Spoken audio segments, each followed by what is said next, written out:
Hello, everyone. Welcome to the third webinar that the QIAT group is doing with AbleNet. Today we're going to be talking about practical uses of the quality indicators in assistive technology. This is a webinar that's for state, regional, and local programs, subtitled Using QIAT to Improve and Sustain Assistive Technology Service Delivery.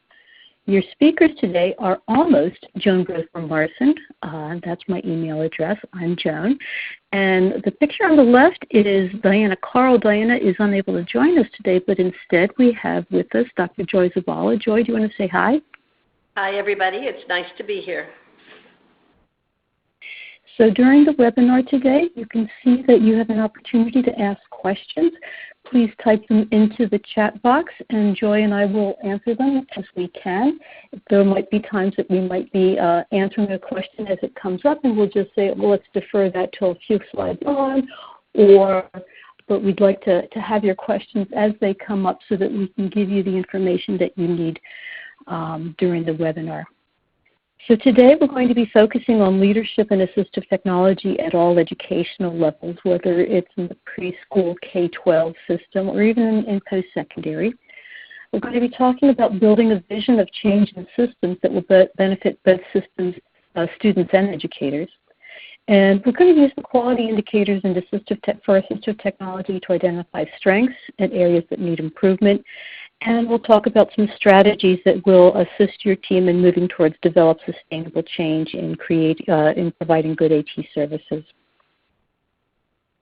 So I'd like to find out who's here and find out, first of all, did you participate in the previous QIAT webinars? The first one was done by Gail Bowser and Kelly Fonner, titled AT Service Improvement for Families. The second webinar was done by our colleagues Susan McCloskey, Terry Foss, and Kathy Locke. And so can you just use the survey tool to say, I participated in one or the other or both, or did you participate in neither?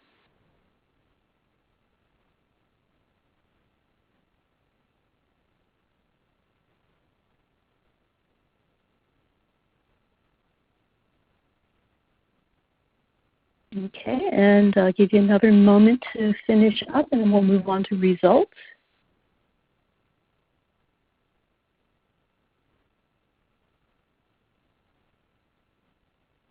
Okay, so we see that most folks were unable to attend either webinar, so a lot of the things we'll be talking about today will be brand new to you. And then we have some other questions. What is your role in assistive technology? And I'd like you to check all of the items that apply there, whether you're an AT specialist, a parent or family member, special ed teacher. When we mention related service providers, please know that that does include occupational therapists, speech and language pathologists, physical therapists. So know that that's we're asking you to identify yourself in there.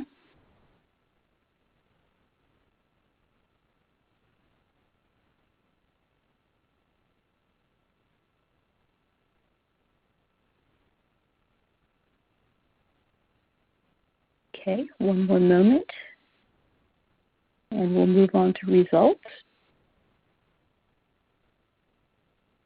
So, wow, look at all those AT specialists there. And we do have some parent, family members, or consumers. That's terrific. Always happy to have that voice represented in the group. Special ed teachers, related service providers, have some administrators. That's terrific. Consultants, so that's great. And in the other category, I always wonder what that is. So if you want to use the chat box and just tell us who that other is so that we know, so that we're able to address all of the folks who are here in the room. So, Joni, I just need to say that yes. I'm an other. You're an other, okay. So, yeah, I guess I would count myself as a consultant. Anyway, moving on. So we're going to be talking about leadership, and so I'd like you to think about what is your definition of leadership. When you think about leadership in an educational setting, who do you think those leaders are? How do they become leaders? When we talk about this, we adopted a definition from Peter Northouse, who is the author of Leadership Theory and Practice. And he says that leadership is a process whereby an individual influences a group of individuals to achieve a common goal. And there's some critical functions in there. One is that leadership is a process. It's not an automatic thing. And we have an individual who influences, does not force change, does not mandate change, but influences change with a group of individuals. A leader does not stand on their own. They have to work with folks, and they have a common goal. And the thing that's really important is that common goal needs to be identified so that folks can move forward and make the change that's necessary.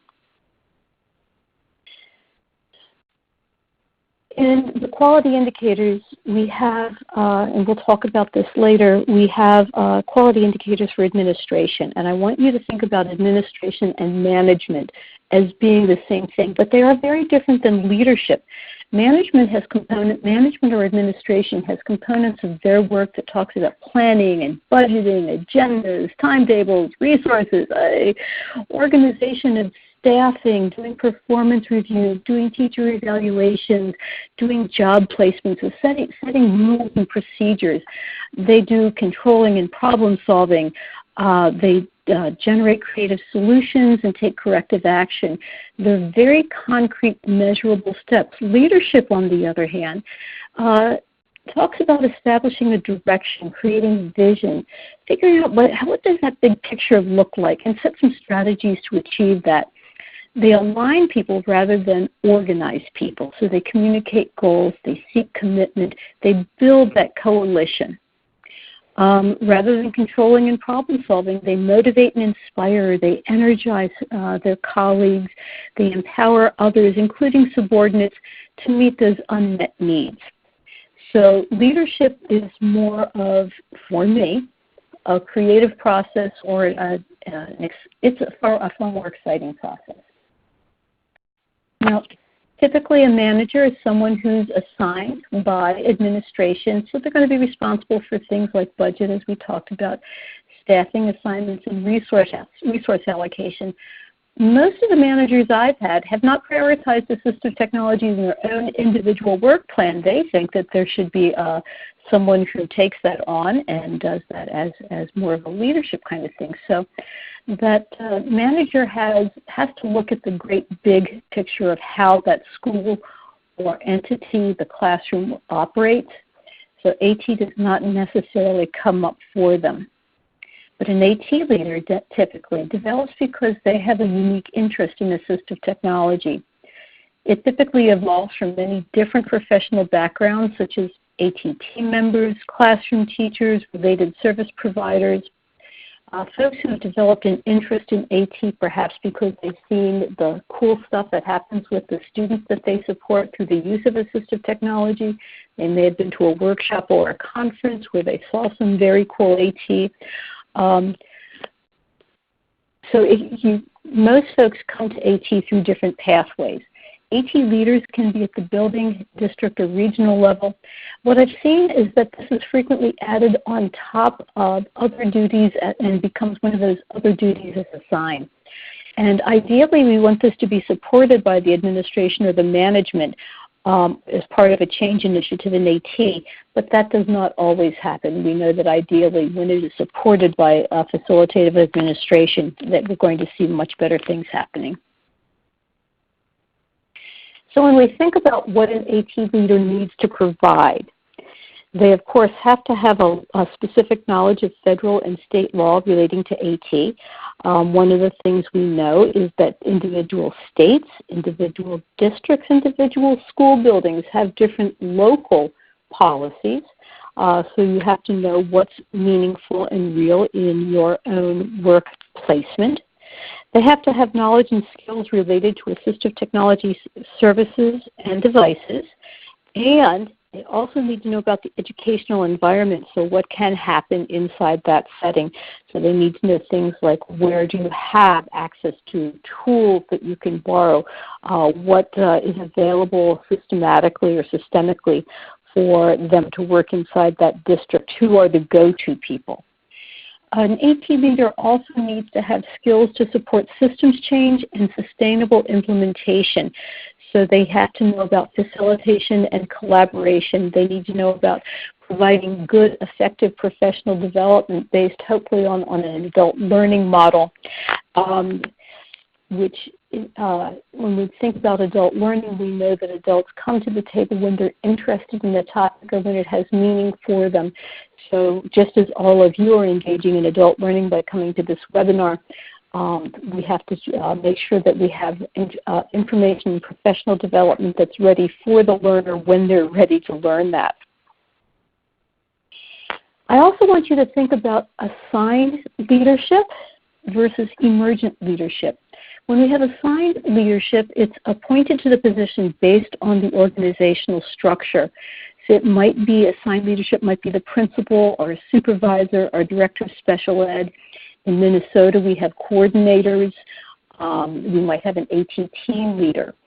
And these are jobs that include some responsibilities inside the position description.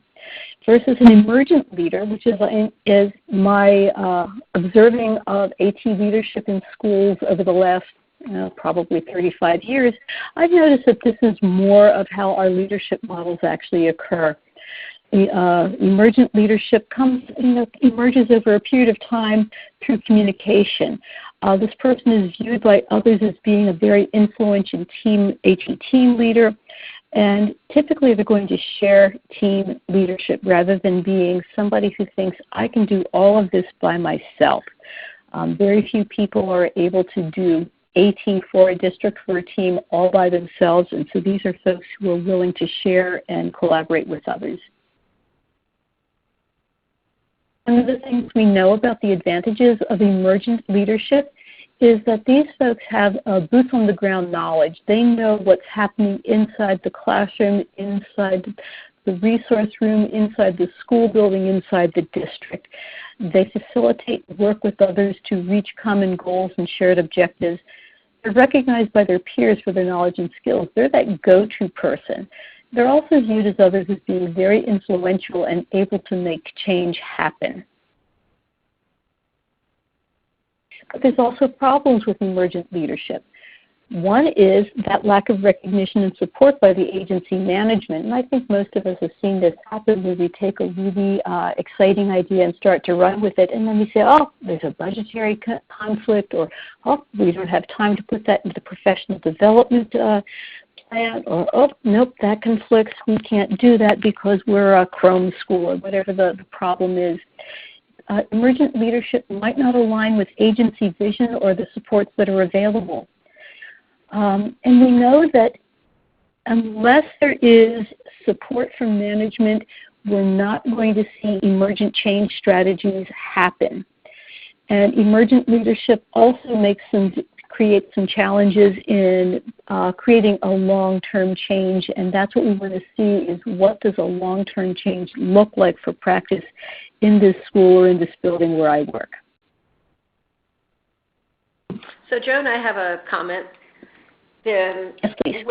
When you look around, how often do you find the role of manager and leader in the same expectation? I'm looking at the emergent leader things and thinking about how easy it is for something to fall into additional things that someone is expected to do, either because they're assigned as, like on this webinar, lots and lots of AT specialists who also have full caseloads or who also have management duties that make it difficult for them to get into the leadership duties. I think that's one of the things that I hope there are some heads out there nodding saying, oh yeah, I didn't realize it was going to be just me. So anyway, exactly. Just and I think we go along. I think that's really critical. I've in my work across school districts in multiple states, I've seen a lot of examples of folks who have a passion for AT and take it on, and their administration says, yes, what a good thing, go do good work. but then reality hits. And so that's why it's really, really critical.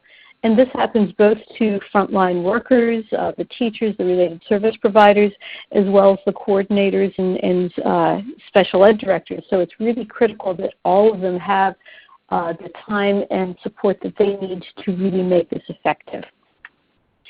So when we think about administrative support for that emergent leadership, one of the things that we would suggest is that assistive technology becomes a meaningful FTE in their work. And so a district AT leader actually has that in their position description, and so that they're able to dedicate the time that it needs. That person will also need to invest in ongoing professional development to build their skills. Certainly there's a lot of changes in assistive technology tools. If we would go back and talk about all of the tools that Joy and I, who have both been doing this for a lot of years, a lot of the tools we started off with are now collector's items and are in the Smithsonian. A lot of them are in recycling bins. But one of the things that's consistent is the knowledge about effective systems and effective strategies to make sure that we think about and implement assistive technology, and Joy will be talking about that in a little bit. So it's always critical to have that ongoing professional development to build your skills, both in knowledge about the tools and about the systems. Administrators need to support with coaching and mentoring the leaders that they have in their educational entity, and they need to allow that person to also engage in coaching and mentoring. And it's really important that they recognize the new responsibilities for that individual by telling the peers, when you have a question about assistive technology, make sure that you approach so-and-so. Make sure you go to Sally and talk with her, because that's part of her work now, and she can help you do a really good job on that. And then also it's really important to provide the opportunity for feedback and self-reflection. Don't throw yourself so deeply into the pool that you always find yourself running and unable to stop and think about how well did that go? Can I do something a little bit differently? Is this showing me that we've achieved our goal and we need to move on to the next phase? So feedback and self-reflection are absolutely critical. So we are suggesting that actually we don't want to have assigned or emergent leadership. We actually would prefer to see a sustained leadership model. This would be someone who has an endorsed position by a school administrator as an AT team leader, for example. This would be someone who's viewed as others as being very influential. And they can act as a manager of the AT change strategy as well as the AT leader. They have developed skills and strategies to implement systems change. They need to know about AT educational and change systems, and they can lead from the top down as well as the bottom up. So as you can see, this has components of both emergent and assigned leadership, but that sustained leadership is a new model that we'd like to propose as being the most effective. I think one of the things that's interesting when you look at that sustained leadership model is that, whoops, we both went back at the same time. This is where you see that combination that I was talking about being such a challenge, that when we really look at it, it's very much a plus if it's managed well. But it's something that we in the field have got to really think about over time. One of the things I know that, as Joan mentioned, we've been around for quite a while. I used to tell people, well, what we really know as assistive technology leaders is we know more 800 numbers than other people know. And now what I have to say is perhaps we have moved into the current environment saying, well, we know more URLs than other people know, or something like that. So I'm sure as an AT leader, all of you out there who serve in that role can really relate to a lot of the help that people need is actually available online, but sometimes people need a lot of help to find where the particular things they need are. So just a comment. Okay, and as we move on, I'd like to remind you that if you do have questions or comments, please use the question box, and Joy and I will address them. So one of the things we'd like to propose is that using the quality indicators for assistive technology are an effective model to help us in identifying what change it is that we might need, and some of the tools and strategies that identify good practice. So Joy, if you'd like to talk about using the quality indicators to improve practice. Sure, I'd be happy to do that. So when we think about our service delivery, one of the things that comes up is in the administrative support area, there's something about program evaluation.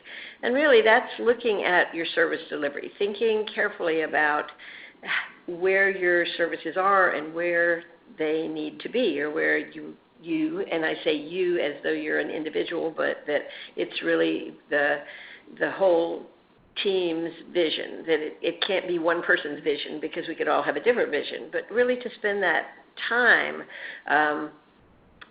leading to setting a vision that can be engaging to everyone, developing a plan that moves you from where you are toward that vision, which of course it means that it's important to know where you are, so that you can think about steps for moving forward, and certainly engaging others and implementing those innovations to reach the desired outcome, and continually looping back around, not just to say if you have a 3-year plan that you don't really look at it until the end of year 3. Obviously, we know that you've got to be looking at your benchmarks along the way or your guideposts along the way. If we were traveling from, I happen to be sitting in Massachusetts, if I were traveling from Massachusetts to Florida, where I live, I would not get in a car in front of the cast office and drive for 17 hours without checking, where am I? Am I on the right path? And if I get lost, okay, what do I have to do to get back onto the path I need to reach my destination? So I think that's a really important part of really practical use of QIAT. It helps you with that. So there's a poll, and if you would take a few moments and talk about your familiarity with QIAT. And Joan, I will let you lead this poll if you don't mind. I'd be happy to.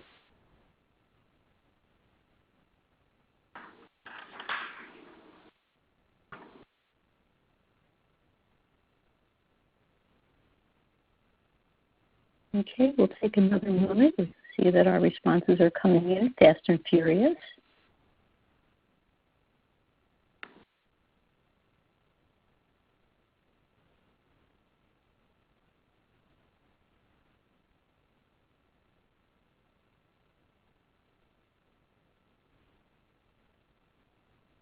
Okay, let's take a look at the results. Looks like I'm sorry, go ahead. A lot of people who are familiar with the work of QIAT, and we're very happy. Half of you are members of the QIAT listserv, so Joan, you want to talk a little bit about that? The QIAT website has a lot of the resources that we've been developed over time. Some of you use the QIAT book, and we're very happy about that. And a little over a third of you use the indicators in your work, and we're incredibly happy about that. And a little over a quarter of you use the matrices in your work, so we're happy to see that also. And for those of you who have clicked none of the above, hopefully by the time you're done today, you'll find some resources that are valuable to you. Great, thank you, Joan. Okay. I think the strong familiarity with QIAT across the group is really important. I personally would like to see a lot more people on the QIAT list. It's certainly a lively place to go with your questions and your thoughts, and there are about 4,500 people who are probably happy to give you their opinion on any question that you have. Some of it you may love, and some of it you may cast aside, but that's totally up to you as the questioner. I think many times someone will ask a question that seeds, if you will, a lot of additional conversation. And so we all have an opportunity to really look at, what are we thinking about this? Okay, these other people have given me this idea to think about that, and it helps me consider possibilities perhaps that I haven't before. So I hope that those of you who are familiar with QIAT, or even those who are brand new, may consider joining the QIAT list. One of the things that I think is probably important for you to know at this point is that you can get to all things QIAT at QIAT.org. You'll see how to sign up for the list. That is the QIAT website. You can learn about the QIAT book in that spot. There are also multitudes of free resources that you can use. And hopefully that will increase the number of you who use the indicators in some way in your work or the matrices in your work. Let me interject just a little bit. One of the things that's fabulous about the QIAT listserv is the range of perspectives of the participants on the list. There are members from, the majority of course are from the United States, but we also have participants from other countries.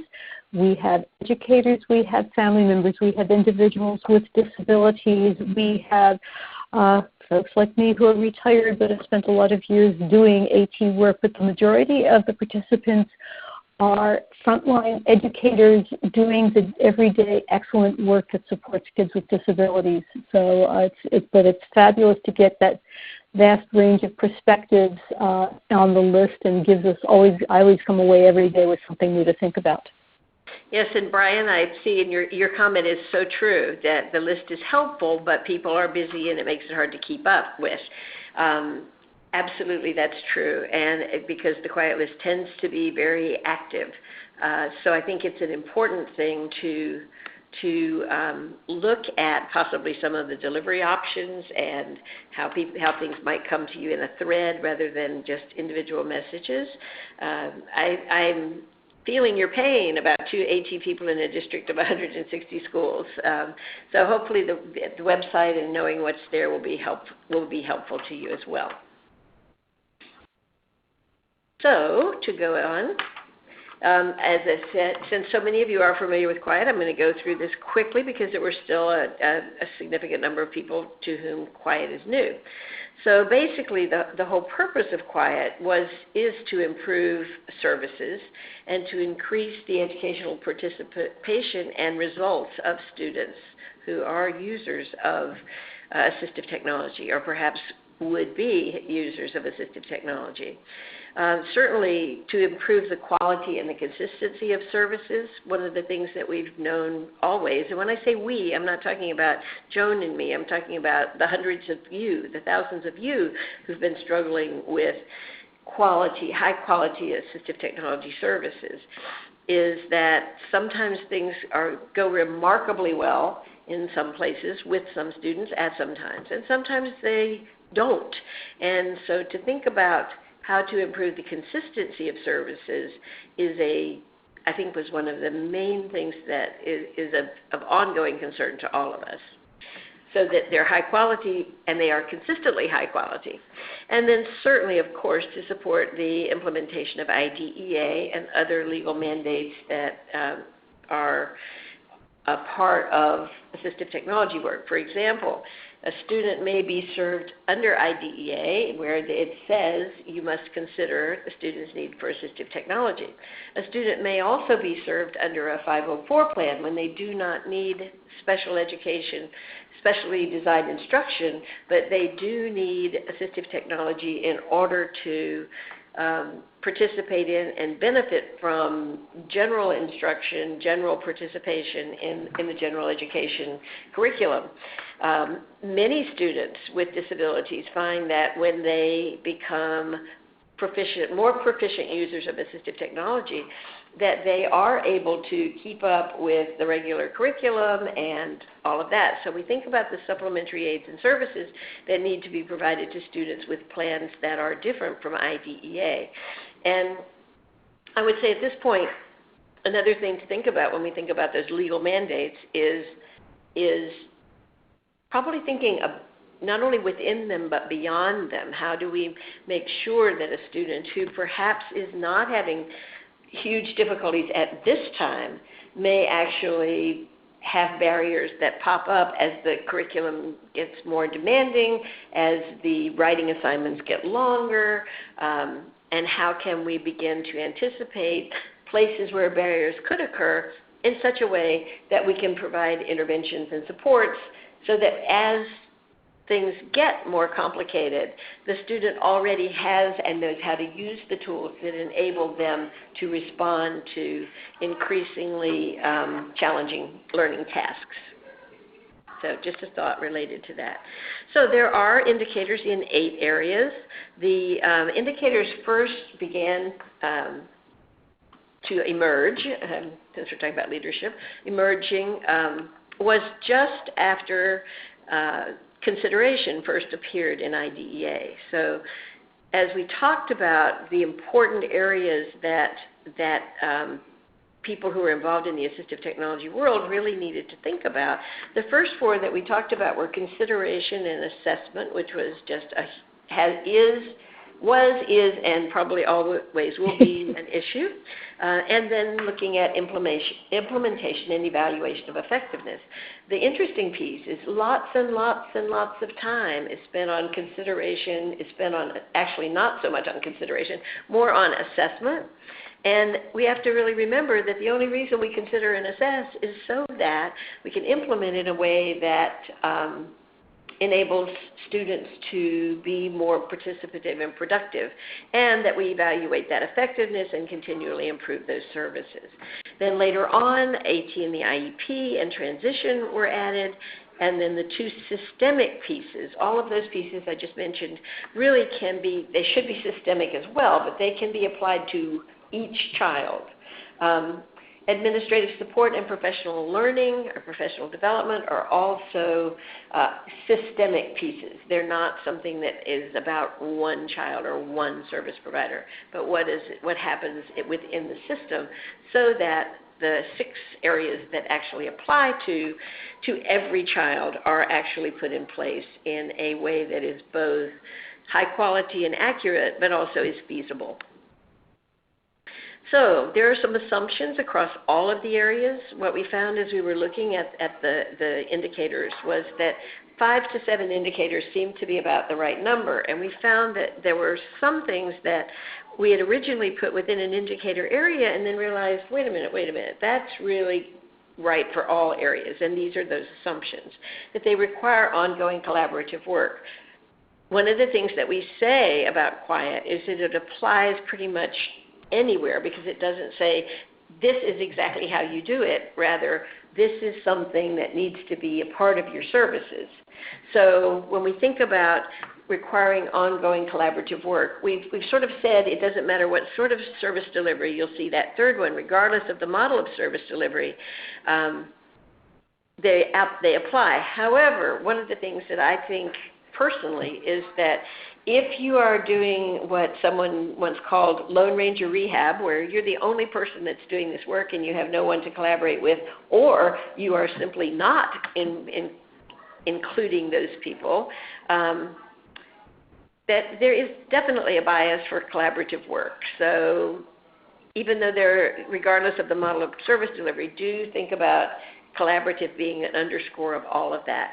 And then, of course, whatever you're doing, and QIAT hopefully supports this, it has to be done in a legally correct and aligned manner and within the ethics of the practice of the individuals who are there. One of the things we've always asked is for people to say, if you see something that in any way interferes with your ethical practices or you don't think aligns with your ethical practices, please let us know. And QIAT is 19 years old, and we have never received any information about anyone feeling that their ethical practices were questionable related to QIAT. So that's good news. And then there's using the QIAT self-evaluation matrices. I mentioned earlier the notion of program evaluation and thinking about how to plan to move forward.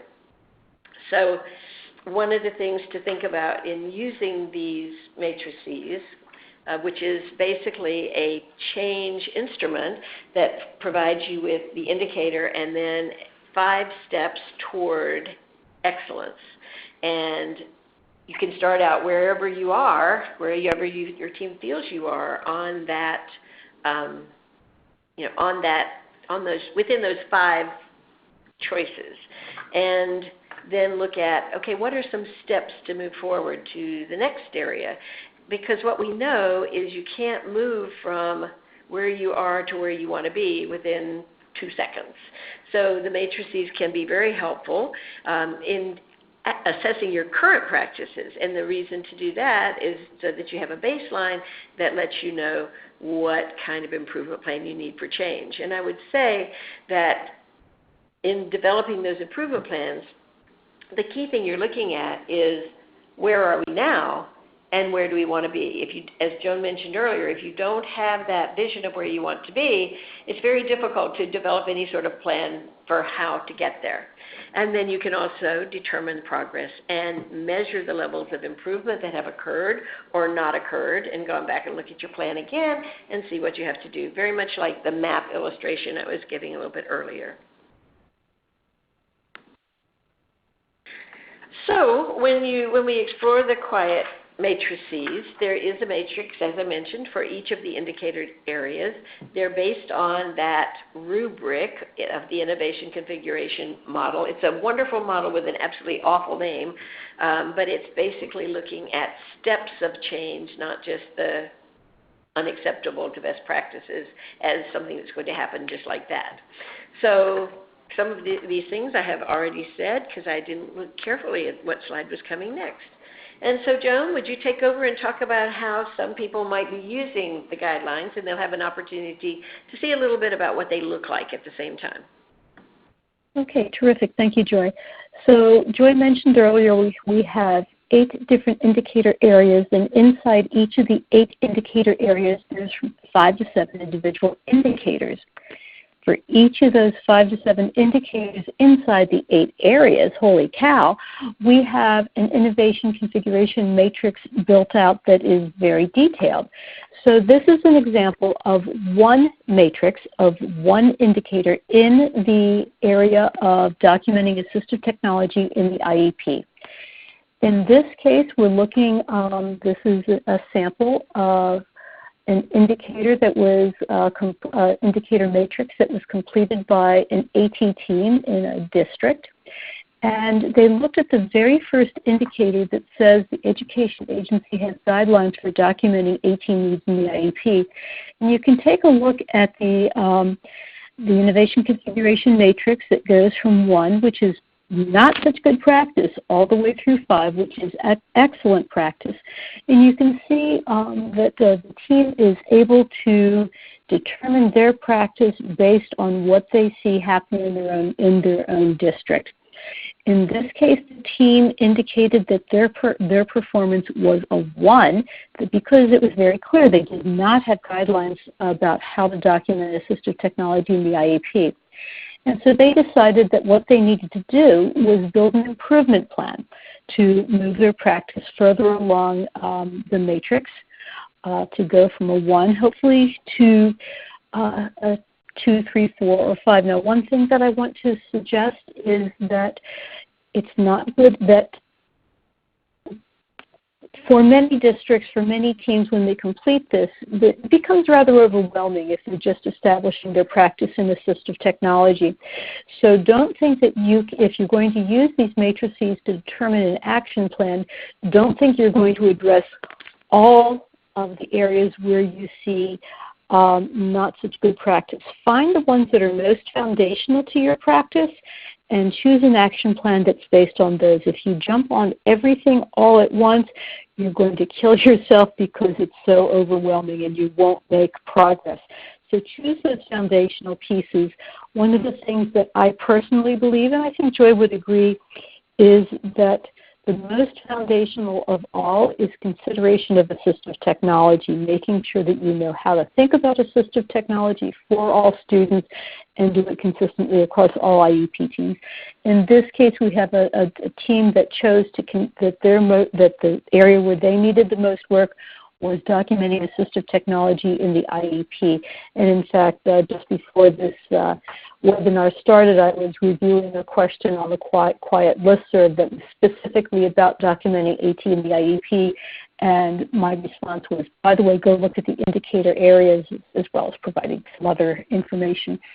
Because I think as you look at the indicators and the matrices, you're going to find a pathway to improve your practice. So this team chose the area that they did not have guidelines for documenting AT in the IEP, so they chose to take action to improve that. So as a team, they formed and used the QIAT matrices. Now, it's one thing that's interesting is if you're having many team members across a district, some of them are going to rank themselves very differently. So it's really important across a team to come together and come to consensus on how you're going to score that matrix. They determined that documenting AT in the IEP was a significant need. They took these findings to their school administrator, who said, well, that's not good. And the administrator gave approval to develop guidelines for the school and to implement professional development related to those guidelines. It was absolutely critical that they got that endorsement and buy-in by the administrator, because if they had gone out and developed those guidelines absent of some sort of administrative or systemic support, it would have been sort of spitting into the wind. So the team met regularly to develop guidelines, and that was really critical, that the administrator gave them the time that was necessary to meet regularly and to make this a priority in their work. After 4 months, they were very aggressive. They completed guidelines and had them approved by the administrator to make sure that they were legally correct and ones that he would endorse being used in that district. So then they began by providing school-wide professional development on the guidelines and follow-up coaching to individual teams. They also were very aggressive and very practical in their work, and they sent reminders through the district e-news about both the guidelines, where to find them, how to use them, and how to get the coaching from them. And after a year, they went back and they used the same matrix to evaluate their practice, and they found that they had moved from a 1 to a 3. I'll go back and look at the slide that talks about a 3. And what they found is that indeed they had guidelines because they had worked very hard on developing them, and members of some IEP teams were aware of them. So they know that they need to move on to a next step of 4 or a 5. But like we said earlier, you don't ever want to do all of your actions in 1 year. You can't expect to get from a 1 to a 5 within a year. I think, Joan, what's interesting is when you look at this impact on one team and what they're doing, they were very clear about what they wanted to improve. Yes. And what's interesting is they used several of the other areas in order to make that happen. Certainly right. The written guidelines, they actually did that because they saw that as a tool to improve in the area that they were concerned about. And they also used the professional development guidelines to think about, indicators, to think about how they were going to make sure that people who needed to be aware of these were aware, and also how the people who were going to implement the guidelines, which is a very different thing than being aware of the guidelines, to make a difference in learning situations for students. So it's really interesting how they all fit together. We talk a lot about them fitting together, but this is a really nice example of how they all fit together. So continue on. Exactly, and you'll notice that it also brings in the administrative support indicator area, because without that support from the district administrator, good things would not have happened. The professional development says indicators talk about doing professional development in a variety of ways. So again, we see that being modeled. So it's really one of the things that I have come to appreciate, as Joy says, is just how well these indicators coexist and support each other and support teams in doing good practice. The one thing I think it's really important I want to reiterate is that the team is taking their time to do this well. They evaluated their practice after a year. It's important to say that they evaluated their practice. It's also important that they did evaluation of all of their professional development activities to find out if they were working. And as they worked through this, they would evaluate and change some of their professional development strategies so that they met the needs of their colleagues where they were. So this is actually part of a much more in-depth case study that we'll tell you how to find a little bit later on.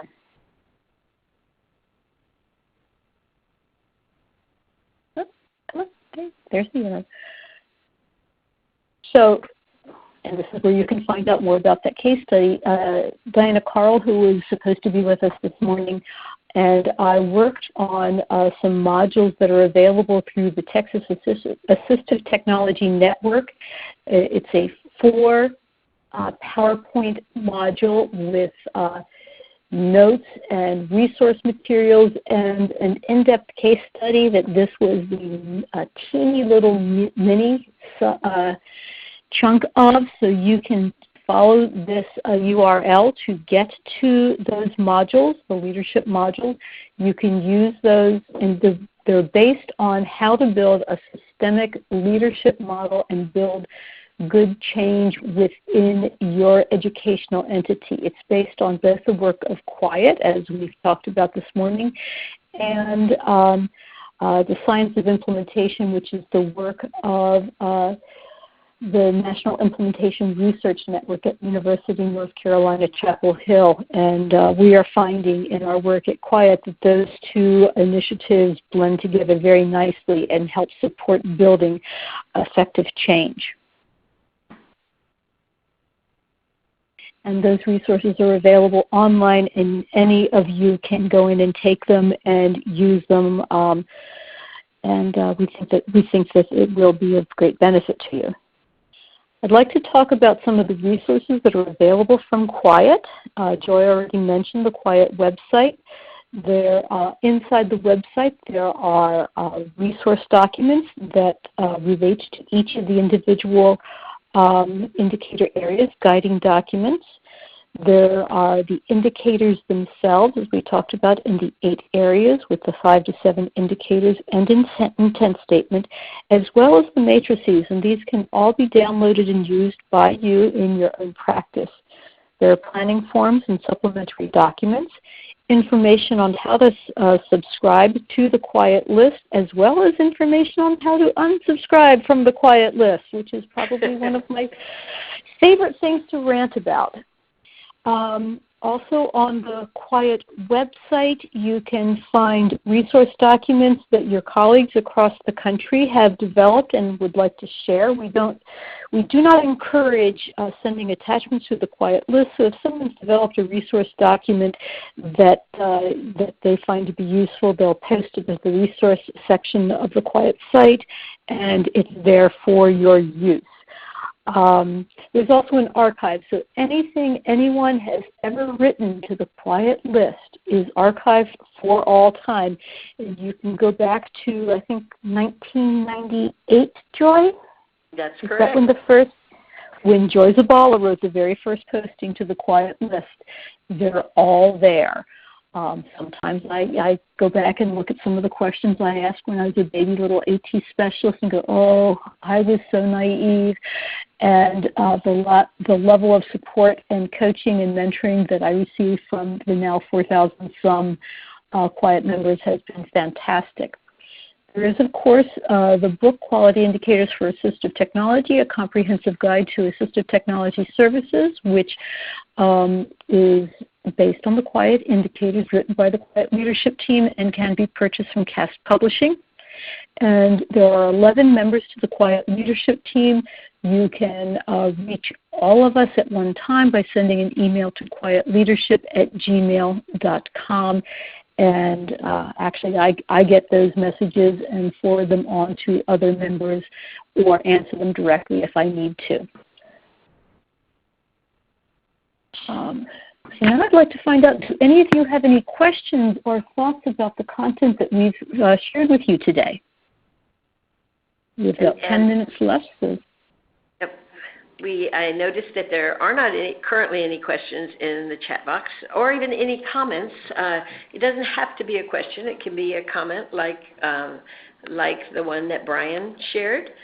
So I would be very surprised if you don't have a question. And I hope that you will be bold and brave enough to ask it. Because no question is a silly question, other than the question that isn't asked. So the matrices are really good. Is it okay to use it in other settings? Of course. Those matrices are there for you to use in any way that you'd like to, Stacy. We have found that the indicators are in fact usable in multiple settings, not just in school settings, but they were written for that. Is there quality indicators, Lynette, are there quality indicators for AT management of devices? We do not have an indicator area for that, but I think that if you would post that question to the QIAT list, they might have some guidance and ideas on strategies that have been useful in other settings. You might also check to our... Yep, there is an indicator in the implementation section that is specifically about the management of devices, but it doesn't say how to do that, just that that's obviously something in your question underscores the importance of that piece. And I agree with Joan that asking the list would be a great idea. Do you have any guidance about how management of devices has worked or hasn't worked for you? And you will find, I suspect that you will have quite a few answers. Just to say one little thing about the QIAT list and how many things come up.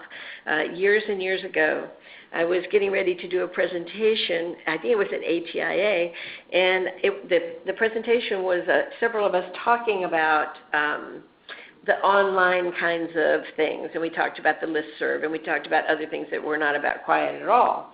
And just as I was preparing and I was going back to check some things about the list, a question popped in, and that question was, I'm looking for a switch-operated birthday cake to use in my early childhood classroom. And I thought, oh, nobody's going to know anything about that. You know, you can't even sort of Google switch-operated birthday cake, and this was pre-Google, actually. And within 5 minutes, someone had posted, go to this URL and you'll see one that's 6 inches and one that's 9 inches, and I prefer the 6 inches because. And I was like, oh my gosh, our collective knowledge and skills is so much more powerful than our individual knowledge and skills, that opportunity to collaborate with people around the world is really astounding. So I think that's an interesting thing that somebody actually knew about that and put it out right away. I hope the person who asked the question thought it was as great as I thought it was. So Anne asked the question. Go ahead. Yeah. Anne would like to know, are there guides to support policy development as well as support legislators to review policies regarding of AT for supporting services and programs? Holy cow, boy, that's a great question. No, there are not, unfortunately. The issue becomes IDEA, of course, has a great deal of guidance already. And then individual states will have a range of policies, and so they will be specific to their own needs, to what they see emerging in their state. I love the idea of having indicators to tell legislators what they should do. I've been trying to tell Minnesota state legislators what to do for years, and amazingly enough, they haven't paid attention to me. But I think it would be an interesting question to post to the listserv, asking about strategies that have worked in working with legislators or other policymakers, including school boards. I think that there's a range of experiences that we've had in multiple states. I know that in my employment as a state bureaucrat, I have been able to influence policy, not to the extent I would have preferred to, of course, but that's, again, something that I think folks could share. Laura suggests that if someone's overwhelmed with the number. Go ahead, Joy. Laura, thank you for that suggestion about the QIAT Digest if you're overwhelmed by the number of emails. And I would suggest that you choose the HTML Digest, because what you get then is a lot of messages that are little attachments to one message, so that you can just look at the ones that seem to be of interest to you and click and open those. The non-HTML Digest is a little more complex and sometimes includes machine language, which is difficult to deal with. And I set up an email address that's specific just for QIAT emails, so that it doesn't get in there with all of my very important emails about what's on sale at Macy's this week. Jenna comments that she's new to AT and the webinar was great. Thank you so much for saying that. As prepared to build a vision for my agency's AT program. Thank you for the resources. You're welcome. And Jenna says she will definitely be referring to the matrices and the website more regularly now. We're glad to hear that, and I'm very happy this was useful to you. So Anne says, talking about cost-effective analyses of AT services and devices with supporting people with disabilities finding employment. One thing that is important is to be looking at those transition places. There is an area on transition to really be thinking about what does somebody need to know and be able to do when they leave K-12 to function as well as possible in their next environment. And certainly that, for many people, does or should include employment. So one thing you might want to consider is connecting with your state's Tech Act project. There's one in every state, and talk with them a little bit about what they're doing related to workforce development. There's a lot of work going on in workforce development right now. In fact, at the AIM Center, where I work, the Accessible Educational Materials Center at CAST, there's a lot of emphasis right now on looking at accessible materials and accessible technologies as things that are important not just in K-12, but also important in higher education and definitely in employment. So that might be something you might want to check at aem.cast.org. Okay, and Tricia says that I wish I had known about this when I was a teacher of the visually impaired in the field. Have you thought about presenting to TVIs at the AER conference? Certainly we'd be happy, assuming that that would work out schedule-wise. One of the things that's interesting about the QIAT leadership team is that we are volunteers. We do this on our own time. We do not draw a salary. And so if the AER conference is close by, we'd be close to one of us. And we live across, I think, 8 different states. And we are always very happy to spread the word about the importance of QIAT. I know in Minnesota, I coordinate a great deal with our teachers of the blind, visually impaired about ways to influence AT. And I know that other states also have that kind of connection. Tricia, I'll also mention this to the rest of the staff at the AIM Center as well. So thank you for that. And Stacy says, regarding legislation, incorporating AT concepts within the terminology for universal design for learning seems to be more understood by non-AT professionals. Actually, what's interesting, Stacy, in that regard is that we're looking, and when I say we, I'm talking about the AIM Center and talking about CAST, the notion of accessible technologies, which would be an umbrella that includes assistive technologies, with the idea that accessible technologies are universally designed and include features that can broaden the use of those technologies that anybody's using in a way that a much broader range of people with differing needs and abilities could use them. And then also, at the same time, thinking about what are the specific things that this individual might need. So looking at all technologies being as accessible as possible right out of the box, if you will. It's probably really right down out of the cloud right now. And then also thinking about what does an individual person have additional barriers for using those technologies effectively and efficiently, and that's where that part of the assistive technology comes in. So that's a really important concept, and thank you for bringing that up. And amazingly enough, our hour is up. So I'd like to close with the thought that perspective is what allows us to step back and see the entire forest and instead of just the same old tree we keep running into again and again. So as we think about systems change, let's think about making a difference and looking at the big picture. And thank you to AbleNet for making this available and giving us the opportunity to talk with all of you. Thank you for your participation, and thank you for coming. We enjoyed being here.